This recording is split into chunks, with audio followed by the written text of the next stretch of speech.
Village marocain au Palais de la République. Bonsoir Najat Vallaud-Belkacem. Bonsoir. Vous publiez donc La vie a plus d'imagination que toi chez Grasset. Vous y racontez votre histoire du village de Bénichiker à la rue de Grenelle, en passant par les quartiers nord d'Amiens, Paris, Lyon. Vous revenez aussi sur votre bilan depuis 2012. On peut commencer en disant que votre parcours c'est un pied de nez à ceux qui disent que ce n'est pas possible, que l'ascenseur social est bloqué. Oui. Ça me plaît bien comme commentaire, d'autant que c'est exactement le message que je voulais passer. En fait, c'est un message optimiste, parce que j'en avais assez des discours pessimistes et déclinistes sur notre pays qui vaut mieux que ça. Vous le faites aujourd'hui, évidemment ça a un sens, à quelques jours de l'élection, surtout que votre histoire personnelle, vous le dites dans le livre, vous n'avez jamais voulu la mettre en avant. Pourquoi aujourd'hui plus qu'hier ?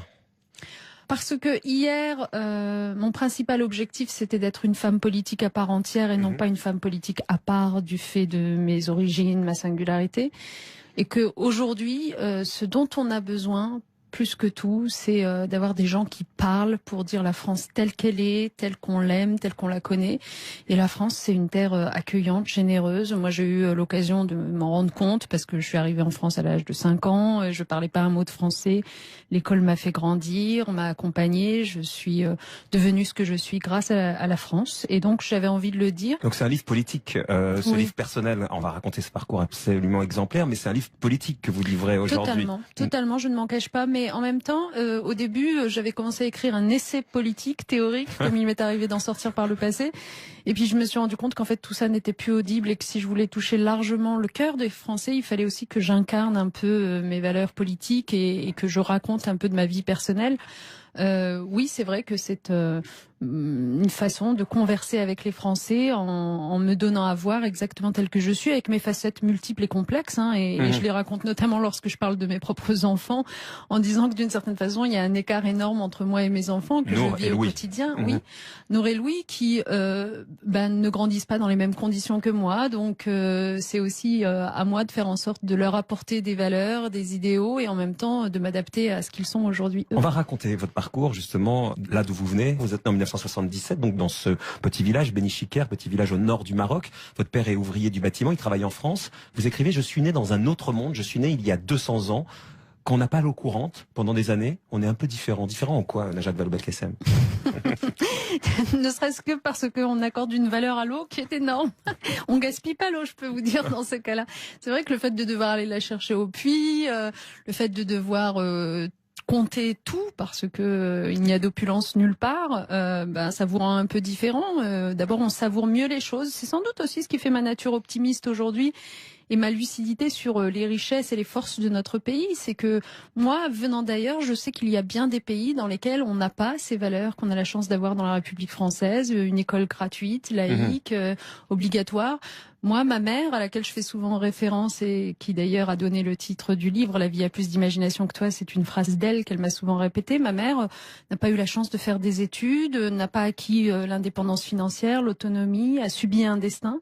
Et donc, c'est une façon de dire à tous ceux qui vivent aujourd'hui en France et à toutes celles aussi, mais vraiment, vous avez une chance incroyable, on a et de la peut-être que chance. vous en rendez pas compte, puisque vous, avant d'arriver en France, vous étiez là-bas, vous parliez berbère, vous avez très peu fréquenté l'école, vous alliez à la mosquée avec votre maman, c'était un islam paysan, pieux, archaïque, dites-vous. Vous êtes arrivé en France à l'âge de 4-5 ans, grâce au regroupement familial. Est-ce que d'abord ça a été un déchirement pour vous, le fait de partir finalement de vos racines ? Évidemment, l'exil c'est toujours un déchirement, on laisse derrière soi sa famille. Moi il m'a fallu attendre plus d'une dizaine d'années avant de retourner au Maroc, revoir à nouveau mes grands-parents, mes cousins, mes oncles et tantes.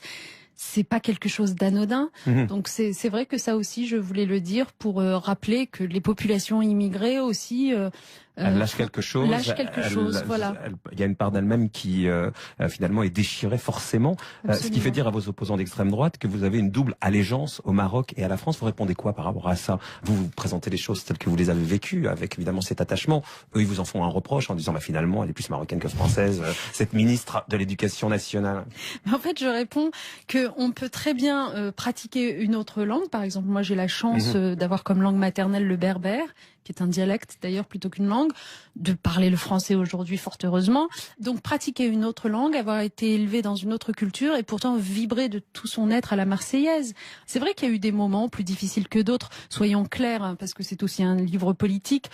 Lorsque pendant 10 ans, la droite au pouvoir s'est amusée à sacrifier toute une génération en détruisant des postes d'enseignants, etc., en ne mettant pas en condition les gens de prendre un ascenseur social, c'était particulièrement difficile.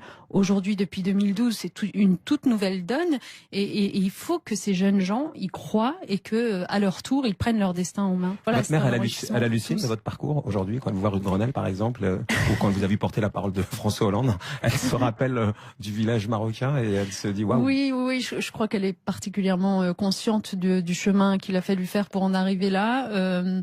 Mais oui, elle est très fière. Vous racontez votre engagement politique dans le livre, on va pas l'évoquer ce soir, mais la date de 2002 a été importante, hein, évidemment, avec le coup de tonnerre, ça paraît si loin aujourd'hui, mais de Jean-Marie Le Pen, vous en avez pleuré de rage, c'est là que date votre engagement en politique. Là, on est à quelques mois maintenant donc de cette présidentielle, même pas quelques mois, à 2 mois de la présidentielle. Vous avez dit une phrase très forte ce week-end pour parler de votre livre. Vous jugez la situation pire qu'en 2007 pour le PS. C'est un terrible constat d'échec aujourd'hui. Non, soyons clairs, c'est pas un constat d'échec. Je tire la sonnette d'alarme. Ah bah oui, je dis que la situation est très compliquée et qu'il faut que chacun se rende compte que si on ne se mobilise pas derrière le seul candidat de la gauche, qui est Benoît Hamon, qui a été désigné largement par les primaires, eh bien, on risque d'arriver au même résultat qu'en 2007, c'est-à-dire que ce sera la droite qui l'emportera, voire l'extrême droite. Il y a Emmanuel Macron, vous avez vu notre sondage d'aujourd'hui, il est à 25%, Marine Le Pen à 27%. D'abord, Emmanuel Macron, vous pensiez qu'il allait se dégonfler, il y a quelques mois, finalement, ça a été l'inverse. C'est peut-être lui la solution. Mais d'abord, je vois les sondages comme vous, et je sais comme vous que les sondages ne sont pas d'une totale fiabilité, c'est le moins qu'on puisse dire. Donc c'est très très très dangereux de se positionner en fonction des sondages et de se dire ah oui tiens, je vais plutôt voter un tel qui a plus de chances de l'emporter contre un tel. Ça a été votre collègue au gouvernement. Pour moi, ça n'est pas une politique de gauche qu'il porte clairement. Quand vous voyez que finalement le candidat qui porte les couleurs de la gauche 5 ans après François Hollande, c'est un candidat finalement frondeur qui dénonce ce que vous avez fait pendant 5 ans, c'est bien que si c'est pas un constat d'échec, finalement, ce que vous aviez dit en disant pire que 2007, la situation vous met face à votre échec, non ? Ce qui est sûr, c'est que dans l'absolu, moi j'aurais préféré que ce soit François Hollande qui puisse se représenter au terme de ce quinquennat. Mais enfin, il a pris sa décision, on va pas refaire l'histoire. Si Christine Angot lui demande dans le JDD d'hier de se représenter, vous ne lui demandez pas comme Christine Angot de se représenter ? Non, mais de toute façon, il ne compte pas le faire, donc c'est clair. Une fois qu'il s'est retiré, on s'est rendu compte que c'était peut-être pas lui le problème, qu'on avait un problème dans notre pays qui est plus général de dénigrement permanent de l'action politique, car c'est à force d'avoir dénigré l'action politique de ce quinquennat qu'on a laissé croire aux Français que rien n'y avait été fait ou que les choses avaient été mal faites, ce qui est faux. La vérité, c'est que le bilan de ce quinquennat est très bon, on y reviendra peut-être un jour. Mais en tout cas, aujourd'hui, moi, je me plie à la règle des primaires. Il y a eu des primaires, c'est Benoît Hamon qui l'a emporté. Benoît Hamon ne rejette pas l'intégralité du bilan du quinquennat, c'est pas vrai. Il a été lui-même membre de ce gouvernement. Il sait très bien qu'en matière éducative, par exemple, on a fait de très belles choses. Il les amplifiera, c'est son programme. Et moi, ça me va bien. Pour être cohérente avec ce que vous avez raconté dans le livre et avec cet ascenseur social que vous avez pris, est-ce que vous imaginez un jour vous présenter vous à la présidentielle ? La vie a plus d'imagination que toi. Est-ce que la vie va vous amener jusqu'à un jour vous présenter au poste suprême ? Le principe même de cette phrase, c'est qu'on ne sait pas ce que la vie imagine pour nous. J'ai bien compris. Jusqu'à là, j'ai à peu près compris la phrase. Donc, je ne sais pas. Et dans le livre, il n'y a pas beaucoup de mea culpa. En revanche, vous avez fait plein de choses et puis votre parcours est exemplaire, mais il n'y a pas beaucoup de mea culpa. Si vous en faisiez un ce soir par rapport à votre action politique.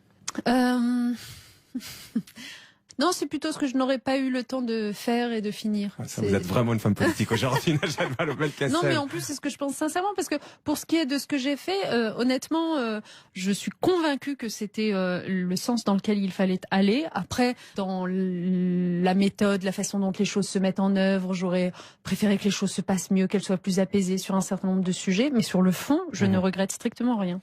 Merci beaucoup, Najat Vallaud-Belkacem. La vie a plus d'imagination que toi. Chez Grasset, merci à vous, avec une belle photo pour les auditeurs qui retrouveront sur RTL.fr. Oui, enfin, elle n'est pas très belle, soyons sérieux, mais disons qu'elle est d'époque. C'est une photo d'époque, donc la petite Najat Belkacem à l'époque.